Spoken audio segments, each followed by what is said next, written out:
అందరికీ కూడా శ్రీమాత్రే నమః. రేపే వైకుంఠ ముక్కోటి ఏకాదశి మనమందరం కూడా ఎంతో భక్తి శ్రద్ధలతో నిర్వహించుకుంటూ ఉంటాం.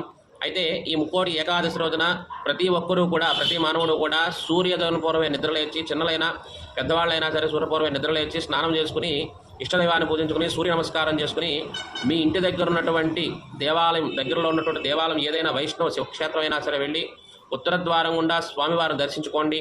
అలాగే స్వామివారికి ఇష్టమైనటువంటి తులసిమాలను కానీ లేదా తామర పుష్పాలైనా సమర్పించండి. అంతేకాకుండా ఉండగలిగిన వారు మీ ఆరోగ్యరీత్యా ఉపవాసం ఉండొచ్చు. ఈ ఉపవాసంలో భాగంగా పండ్లను కానీ లేదా పాలను కానీ స్వీకరించి ఉపవాస దీక్షని చేసుకోవచ్చు.